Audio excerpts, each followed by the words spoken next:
एक 12 साल का बच्चा घर से भागा, 25 साल तक लापता रहा। परिवार ने सोचा मर गया, लेकिन हजारों किलोमीटर दूर एक द्वीप पर वो जिंदा था, अकेला, भूला बिसरा, खोया हुआ। और फिर एक दिन एक पुलिस वाले ने सिर्फ 3 चीजों से उसे ढूंढ निकाला। एक नोटबुक, एक फोन कॉल और एक दिल जो हार मानना नहीं जानता था। यह है राम जीवन की कहानी, सच्ची कहानी जो आपको रुला देगी और इंसानियत पर भरोसा वापस दिला देगी।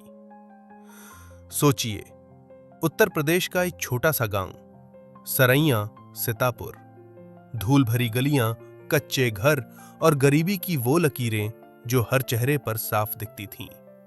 इसी गांव में रहता था 12 साल का एक लड़का, राम जीवन, नन्हा सा, मासूम सा। लेकिन जिंदगी ने उसे वो सब नहीं दिया जो एक बच्चे को चाहिए होता है। घर में तंगी थी, पेट भरना मुश्किल था। और फिर एक दिन गांव के ठाकुर से झगड़ा हो गया। छोटी सी बात, लेकिन एक बच्चे के लिए बहुत बड़ी। डर, गुस्सा, बेबसी, सब कुछ मिलकर एक फैसला बन गया। उस रात राम जीवन ने अपना छोटा सा झोला उठाया, किसी को बताए बिना, जेब में एक पैसा नहीं, और चल पड़ा अंधेरे में अनजान रास्तों पर। वो नहीं जानता था कि ये एक रात की बात नहीं है, ये अगले 25 साल की कहानी बनने वाली थी। राम भटकता रहा, ट्रेनों में चढ़ा उतरा, कभी किसी ट्रक में लिफ्ट मिल गई, कभी पैदल चला। भूख लगती तो किसी ढाबे के बाहर खड़ा हो जाता, कोई बचा खुचा खाना मांग लेता। रात को स्टेशनों पर, प्लेटफॉर्म पर सो जाता। दिन बीतते गए, हफ्ते बीतते गए, और फिर वो पहुंचा फिरोजाबाद, चूड़ियों का शहर। यहां छोटे छोटे हाथ कांच की चूड़ियां बनाते हैं। धुआं, गर्मी, खतरा, लेकिन बदले में रोटी मिलती है। राम को भी काम मिल गया, एक छोटी सी फैक्ट्री में। सुबह 5 बजे उठना, भट्टी के पास बैठकर काम करना, कांच पिघलता, चूड़ियां बनती, हाथ जलते। पूरे दिन की मेहनत के बाद शाम को मिलते 20-30 रुपए, और एक कोने में बिछी चटाई पर रात को नींद। राम को घर की याद आती, मां का चेहरा, बाप की आवाज, गांव की गलियां। लेकिन वापस कैसे जाता? डर था कि ठाकुर मार देगा, और अब तो इतने दिन हो गए थे, घर वाले क्या सोच रहे होंगे। 3-4 साल ऐसे ही बीत गए। राम अब 16-17 साल का हो चुका था। फैक्ट्री में उसकी पहचान बन गई थी। मेहनती लड़का, किसी से झगड़ा नहीं, चुपचाप अपना काम करता है। और फिर 1995 में उसकी मुलाकात हुई एक आदमी से। वो आदमी कहने लगा, तू यहां क्यों सड़ रहा है? चल मेरे साथ अंडमान, वहां बहुत काम है, अच्छे पैसे मिलते हैं, जिंदगी अच्छी है। राम ने सोचा, उसके पास खोने को कुछ नहीं था। यहां भी क्या था? रोज की मजदूरी, रोज का संघर्ष। शायद अंडमान में कुछ बेहतर मिल जाए, शायद वहां से कुछ पैसे जोड़ लूं, फिर घर चला जाऊं। वो चल पड़ा। समुद्र के उस पार, हजारों किलोमीटर दूर, एक अनजान द्वीप पर। पोर्ट ब्लेयर पहुंचा तो सब कुछ अलग लग रहा था। समुद्र, नीला पानी, हरे भरे पेड़, शांति। पहली बार राम को लगा कि शायद यहां कुछ अच्छा होगा। उस आदमी ने उसे एक स्कूल की कैंटीन में काम दिला दिया। हेल्पर बन गया राम। बर्तन धोना, खाना परोसना, सफाई करना। काम तो वही मेहनत का था, लेकिन माहौल बेहतर था। बच्चों की हंसी, स्कूल की घंटी, शिक्षकों की बातें, सब कुछ अच्छा लग रहा था। राम ने सोचा, अब यहां कुछ साल काम करूंगा, पैसे जोड़ूंगा, फिर घर चला जाऊंगा। दिन अच्छे जा रहे थे, कम से कम पहले से तो बेहतर थे। लेकिन किस्मत को शायद कुछ और ही मंजूर था। 26 दिसंबर 2004, सुबह का वक्त। हल्की ठंड थी, आसमान साफ था। राम स्कूल में काम कर रहा था। अचानक धरती कांप उठी। पहले हल्का सा झटका, फिर जोर का। बर्तन गिरने लगे, दीवारें हिलने लगीं, लोग चिल्लाने लगे, भूकंप, भागो! राम भागकर बाहर आया। बच्चे रो रहे थे, टीचर भाग रहे थे, और फिर किसी ने चिल्लाकर कहा, समुद्र, समुद्र देखो! राम ने मुड़कर देखा। दूर समुद्र में एक दीवार उठ रही थी, पानी की विशाल दीवार, जो तेजी से किनारे की तरफ आ रही थी। सुनामी। चीखें, भाग दौड़, अफरा तफरी। लोग इधर उधर भाग रहे थे। राम भी भागा, जितना तेज भाग सकता था भागा। पीछे मुड़कर देखा तो पानी की लहर सब कुछ निगल रही थी। इमारतें, गाड़ियां, पेड़, लोग, सब कुछ बह गया। राम किसी तरह ऊंची जगह पर पहुंच गया। जान बच गई।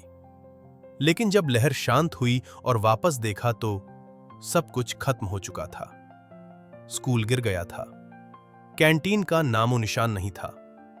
जिस जगह उसका कमरा था वहां सिर्फ मलबा था। जो आदमी उसे यहां लाया था वो भी लापता हो गया, गायब। राम अकेला रह गया। एक बार फिर इस द्वीप पर, समुद्र के बीच, हजारों किलोमीटर दूर घर से किसी का नहीं। उसकी जेब में बचे थे बस 1000 रुपए, कुछ दिन की बची हुई तनख्वाह। उसने सोचा, अब क्या करूं? वापस चलूं? लेकिन कैसे? उसने पता किया। कोलकाता तक का शिप का टिकट था 1800 रुपए। 800 कम थे। उसने लोगों से मदद मांगी, लेकिन सबकी अपनी ही परेशानी थी। हजारों लोग मरे थे, हजारों बेघर हो गए थे।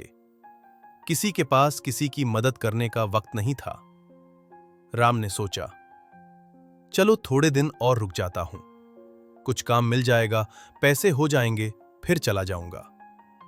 लेकिन वो थोड़े दिन 10 साल में बदल गए। ब्रिजगंज इलाके में एक बस ड्राइवर मिला। उसने राम को अपने घर में रख लिया। शर्त थी, कोई पैसा नहीं, सिर्फ खाना रहना मिलेगा। बदले में खेतों में काम करना होगा, गाय चरानी होगी, घर का काम धंधा करना होगा। राम के पास कोई चारा नहीं था। वो मान गया। सुबह 4 बजे उठना, गायों को चारा पानी देना, खेतों में जाना, दिन भर मेहनत करना, शाम को वापस आकर घर के काम। रात को जब सोता तो बदन दर्द से टूट रहा होता। कोई पैसा नहीं, कोई छुट्टी नहीं, कोई इज्जत नहीं, सिर्फ जिंदा रहने का एक तरीका। महीने बीतते गए, साल बीतते गए। राम का अस्तित्व धीरे धीरे खोता जा रहा था। वो सिर्फ एक जानवर की तरह काम कर रहा था, खा रहा था, सो रहा था, बस। घर से कोई संपर्क नहीं, न पैसे, न फोन नंबर, न पता। राम को याद था सिर्फ इतना, सरैया, सीतापुर, बस इतना। मां का चेहरा धुंधला पड़ने लगा था याददाश्त से। बाप की आवाज भूलने लगा था। कभी कभी रात को सोते सोते मां की याद आती तो आंखों में आंसू आ जाते। लेकिन अब क्या करता? उम्मीद टूट चुकी थी। लग रहा था अब कभी घर नहीं जा पाऊंगा। 10 साल ऐसे ही बीत गए। 10 साल। राम अब 38 साल का हो चुका था। जवानी बीत गई थी भटकते भटकते। बाल सफेद होने लगे थे, चेहरे पर झुर्रियां आ गई थीं। लेकिन दिल में कहीं, बहुत गहराई में, एक छोटी सी उम्मीद अब भी जिंदा थी। कभी तो जाऊंगा घर, कभी तो मिलूंगा मां से। लेकिन कैसे? ये सवाल रोज रात को उसे सोने नहीं देता था। साल 2015, पोर्ट ब्लेयर। राम जीवन अब करीब 38 साल का हो चुका था। जवानी बीत गई थी भटकते भटकते। अब भी वही काम, गाय चराना, मजदूरी करना। एक गर्म दोपहर की बात है। तपती दोपहर, चिलचिलाती धूप। राम जेल कैंपस के पास गाय चरा रहा था। प्यास बुरी तरह लगी थी, गला सूख रहा था। उसने सोचा, चलो जेल के गेट पर चलता हूं, थोड़ा पानी मांग लेता हूं। वो गेट पर पहुंचा और वहां खड़ा था एक युवा पुलिस कांस्टेबल, 28 साल का। नाम था ब्रिजेश कुमार चौबे, बनारस का रहने वाला। ब्रिजेश ने पानी दिया, फिर बोरियत मिटाने के लिए बातें शुरू हो गईं। कैसे हो, कहां से हो, क्या काम करते हो, ऐसी ही छोटी छोटी बातें। लेकिन राम जीवन की जुबान खुल गई। 25 साल का दर्द बाहर आने लगा। उसने सब कुछ बता दिया, कैसे 12 साल में घर से भागा, कैसे फिरोजाबाद में काम किया, कैसे अंडमान आया, कैसे सुनामी में सब लुट गया, कैसे अटक गया यहां। ब्रजेश चुपचाप सुनता रहा, हर शब्द, हर आंसू, हर सिसकी। उसकी आंखें नम हो गईं। वो खुद यूपी का था। उसे लगा जैसे अपना ही कोई भाई खो गया हो और अब मिल गया हो। उसने राम का हाथ पकड़ा और कहा, भैया, मैं तुम्हें तुम्हारे घर पहुंचाऊंगा, वादा। ब्रिजेश ने अपनी नोटबुक निकाली, पेन चलाया, हर छोटा सा डिटेल नोट किया। भैया, गांव का नाम क्या था? सरैया, सीतापुर। और आसपास कोई बड़ा गांव? राम ने सोचा, याद करने की कोशिश की। हां, एक गांव था, नाम याद नहीं आ रहा। कोई मेला लगता था? कोई मंदिर? हां, एक मेला लगता था साल में, बहुत बड़ा। पास में पुलिस चौकी थी? जी थी, लेकिन नाम याद नहीं। Railway station? वो भी था, लेकिन कौन सा ये नहीं पता। ब्रिजेश लिखता गया, हर छोटी सी बात। राम को जो भी याद था सब कुछ नोट किया। फिर बोला, तुम्हारे बाप का नाम? राम प्रसाद। भाई बहन? एक भाई था, छोटा। कोई दोस्त याद है बचपन का? राम की आंखें चमक उठीं। हां, राकेश कुमार, वो मेरा बहुत अच्छा दोस्त था। ब्रिजेश ने सब लिख लिया, फिर राम का हाथ पकड़ा। बस, अब तुम चिंता मत करो, मैं तुम्हें तुम्हारे घर पहुंचा दूंगा, कसम खाता हूं। उस रात घर पहुंचकर ब्रिजेश सो नहीं पाया।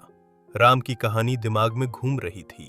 वो 12 साल का बच्चा, 25 साल तक अकेला, कोई नहीं उसका। ब्रिजेश ने अपना लैपटॉप खोला, गूगल अर्थ ओपन किया, सरैया, सीतापुर टाइप किया। स्क्रीन पर नक्शा आया, छोटा सा गांव। ब्रिजेश ने जूम करके देखा, गलियां, खेत, घर सब दिख रहा था। उसने सोचा, अब कैसे पता करूं, किससे संपर्क करूं। उसने पोस्ट ऑफिस ढूंढा, मिल गया, लेकिन कोई फोन नंबर नहीं था ऑनलाइन। फिर पुलिस स्टेशन ढूंढा, सीतापुर पुलिस स्टेशन का नंबर मिला। उसने नोट किया, कल सुबह फोन करूंगा। अगली सुबह ड्यूटी से पहले ब्रिजेश ने फोन मिलाया। घंटी बजी, 1 बार, 2 बार, 3 बार। हेलो।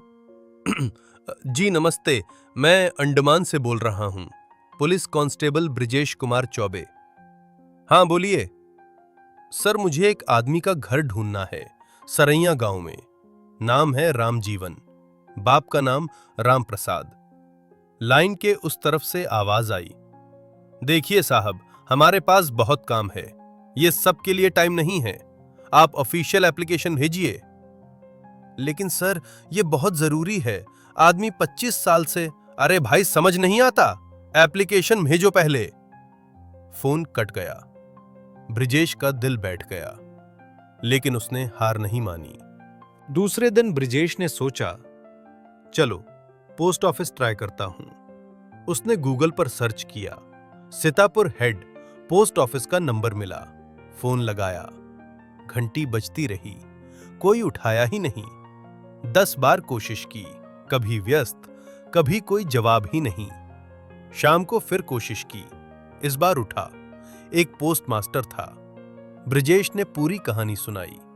पोस्ट मास्टर ने कहा, भाई, हमारे पास हजारों गांव हैं, सरैया तो दूर का इलाका है, हम वहां के लोगों को नहीं जानते, तुम किसी और से पूछो। फिर लाइन कट गई। ब्रिजेश को गुस्सा आया, लेकिन हिम्मत नहीं हारी। तीसरे दिन ब्रिजेश ने सोचा, ग्राम पंचायत का नंबर ढूंढता हूं। उसने इंटरनेट पर घंटों खोजा, सीतापुर की आधिकारिक वेबसाइट खोली, जिला पंचायत की लिस्ट देखी, कुछ नंबर मिले। उसने एक एक करके कॉल किया। पहला नंबर स्विच ऑफ, दूसरा नंबर गलत नंबर, तीसरा नंबर किसी और ऑफिस का था, चौथा नंबर उठा लेकिन बोला, हम सरैया के बारे में नहीं जानते, आप तहसील में बात करो।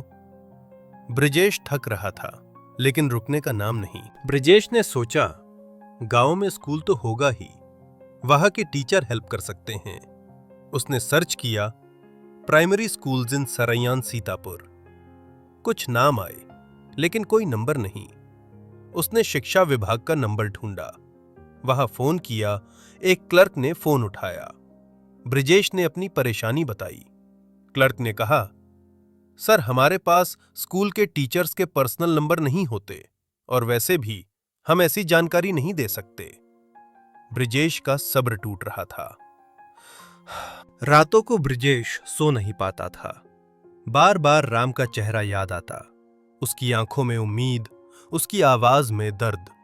ब्रिजेश की पत्नी पूछती, क्या हुआ, नींद क्यों नहीं आ रही? कुछ नहीं, बस एक केस है। कौन सा केस? तुम तो जेल गार्ड हो, कोई डिटेक्टिव थोड़े ना। ब्रिजेश मुस्कुरा देता, नहीं, ये केस नहीं है, ये एक इंसान है, एक भाई है मेरा। पत्नी समझ नहीं पाती, लेकिन ब्रिजेश जानता था ये उसकी जिम्मेदारी है। एक दिन ब्रिजेश ने अपने दोस्त को सारी बात बताई। दोस्त ने कहा, यार, तू पागल हो गया है क्या? इतनी मेहनत किस लिए? तेरा कोई नहीं है वो। ब्रिजेश गुस्से में बोला, तो क्या हुआ, इंसान है ना, मेरा भाई है, मैं उसे घर पहुंचाऊंगा। दोस्त ने कहा, देख, एक काम कर, बैंक ट्राई कर। हर गांव में बैंक की ब्रांच होती है, वहां के मैनेजर लोकल लोगों को जानते हैं। ब्रिजेश की आंखें चमक उठीं। यार, तू जीनियस है। 5वें दिन ब्रिजेश फिर से लैपटॉप के सामने बैठा। गूगल पर सर्च किया, बैंक्स इन सरैया सीतापुर।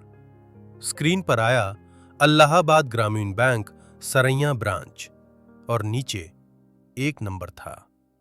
ब्रिजेश का दिल तेजी से धड़कने लगा। उसने नंबर नोट किया। सुबह ठीक 9 बजे बैंक खुलने का टाइम। उसने फोन मिलाया। घंटी बजी, एक बार, 2 बार। हेलो, इलाहाबाद ग्रामीण बैंक। ब्रिजेश ने राहत की सांस ली। जी नमस्ते, मैं मैनेजर साहब से बात करना चाहता हूं। 1 मिनट। फिर एक गंभीर आवाज आई, हेलो, मैनेजर एनपी यादव बोल रहा हूं। ब्रिजेश ने अपना परिचय दिया, फिर राम की पूरी कहानी सुनाई, हर डिटेल। कैसे 12 साल में भागा, कैसे सुनामी में फंसा, कैसे 25 साल बीत गए। लाइन के उस तरफ खामोशी थी। फिर यादव साहब की आवाज आई, थोड़ी भर्राई हुई, बेटा, ये तो बहुत दुखद कहानी है, तुम फिक्र मत करो, मैं कुछ करता हूं। यादव साहब ने फोन रखा। बैंक में चारों तरफ देखा। कुछ कस्टमर खड़े थे, कुछ बैठे थे। उन्होंने जोर से आवाज लगाई, सुनो सब लोग, कोई सरैया से है क्या यहां? सब चुप हो गए, एक दूसरे को देखने लगे। फिर पीछे से एक आदमी हाथ उठाकर बोला, जी मैं हूं। यादव साहब ने इशारा किया, आओ, जरा यहां आओ। आवाज थी। वो आदमी काउंटर के पास आया। नाम था अवस्थी। यादव साहब ने फोन पर ब्रिजेश से कहा, बेटा 1 मिनट रुको। फिर अवस्थी से पूछा, तुम सरैया के किस इलाके से हो? जी मुख्य गांव से, बस स्टैंड के पास।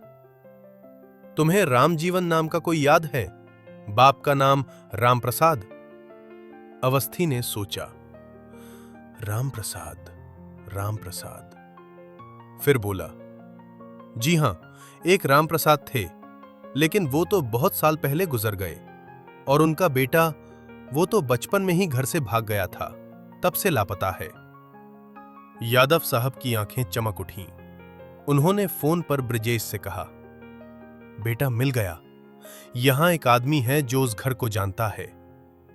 ब्रिजेश के पैरों तले जमीन खिसक गई, आंखों में आंसू आ गए। सच में सर, सच में? हां बेटा, बिल्कुल सच। यादव साहब ने फोन अवस्थी को दिया। ब्रिजेश ने पूरी कहानी फिर से सुनाई, राम की पहचान बताई। अवस्थी बोला, साहब, मैं आधा किलोमीटर दूर ही रहता हूं उस घर से। मैं अभी जाकर खबर देता हूं। अवस्थी दौड़ा, गांव पहुंचा। रामजीवन के परिवार को खबर दी। घर में सन्नाटा छा गया। मां की आंखों में आंसू आ गए। बहुत साल पहले राम के बाप का देहांत हो चुका था, 2010 में। लेकिन मां अब भी जिंदा थीं। बूढ़ी, कमजोर, लेकिन जिंदा। बचपन का दोस्त राकेश कुमार को बुलाया गया। उसने ब्रिजेश से बात की, तस्वीरें भेजीं और फिर कंफर्म किया, हाँ, ये हमारा रामू ही है, हमारा दोस्त। 25 साल परिवार ने इंतजार किया था। मंदिरों में मन्नतें मांगी थीं, थानों के चक्कर काटे थे, सोचा था शायद मर गया। लेकिन मां ने उम्मीद नहीं छोड़ी थी, कभी नहीं। अब बारी थी राम को घर लाने की। लेकिन एक समस्या थी, राम के पास पैसे नहीं थे। टिकट कैसे कटता? ब्रिजेश ने हार नहीं मानी। उसने अपने दोस्तों से बात की, चंदा इकट्ठा किया। हर किसी ने जितना हो सका दिया और फ्लाइट का टिकट कटवा दिया। लेकिन राम अकेला कैसे जाता? उसे तो कुछ पता नहीं था, एयरपोर्ट का, ट्रेन का, कुछ भी नहीं। तभी ब्रिजेश को एक पुजारी जी मिले जो बनारस जा रहे थे। ब्रिजेश ने उनसे गुजारिश की, कृपा करके इसे बनारस तक पहुंचा दीजिए। पुजारी जी मान गए। ब्रिजेश ने राम के गले में एक लाल सुनहरा दुपट्टा बांध दिया, पहचान के लिए, ताकि बनारस में राकेश और परिवार वाले उसे पहचान सकें। राम जीवन प्लेन में बैठा, पहली बार। खिड़की से बाहर देखा तो बादलों के बीच उड़ रहा था। आंखों में आंसू थे, सपना लग रहा था सब कुछ। कोलकाता पहुंचे, फिर हावड़ा स्टेशन। विभूति एक्सप्रेस में बैठे। ट्रेन चल पड़ी घर की तरफ। बनारस स्टेशन, सुबह की भीड़। राम उतरा, दुपट्टा गले में। दिल तेजी से धड़क रहा था। प्लेटफॉर्म पर राकेश और चाची खड़े थे। आंखें भीड़ में राम को खोज रही थीं। और फिर 10 कदम दूर से ही राकेश की आवाज गूंजी, अरे ये तो हमारा रामू है। दोनों दोस्त भाग कर मिले, गले लग गए, दोनों रो पड़े। प्लेटफॉर्म पर खड़े लोग देख रहे थे, लेकिन उन्हें कोई परवाह नहीं थी। सामने मां खड़ी थीं, बूढ़ी, कमजोर, आंखें लगभग अंधी हो चुकी थीं। लेकिन जैसे ही राम ने आगे बढ़कर मां के पैर छुए, मां ने हाथ बढ़ाया, उसके सिर पर रखा और फिर रोने लगीं, जोर जोर से। राम भी रो पड़ा, फूट फूट कर। 25 साल का दर्द, अकेलापन, तड़प, सब निकल आया। मां ने उसका चेहरा छुआ, माथे को चूमा, बोली, तू आ गया बेटा, तू आ गया। वो पल शब्दों में बयान नहीं किया जा सकता। पूरा गांव रो रहा था। राम ने मां के पैरों पर सिर रखा और बोला, मां, अब कभी नहीं जाऊंगा, कहीं नहीं। ये कहानी इंसानियत की है। एक साधारण पुलिस वाले की है, जिसने अपनी ड्यूटी से परे जाकर, टेक्नोलॉजी का सहारा लेकर और दिल की आवाज सुनकर एक खोए हुए इंसान को उसका घर लौटा दिया, 25 साल बाद। आज की इस भागदौड़ भरी दुनिया में, जहां लोग अपनों से भी नहीं मिलते, वहां ब्रिजेश ने एक अनजान के लिए ये सब किया। और ये साबित करता है कि अभी भी इंसानियत जिंदा है, अभी भी अच्छे लोग हैं, अभी भी उम्मीद है। राम जीवन की कहानी हमें सिखाती है, हार मत मानो। मां का इंतजार सिखाता है, उम्मीद मत छोड़ो। और ब्रिजेश की मेहनत सिखाती है, इंसान बनो, इंसान बने रहो। क्योंकि आखिर में इंसानियत ही सबसे बड़ा धर्म है।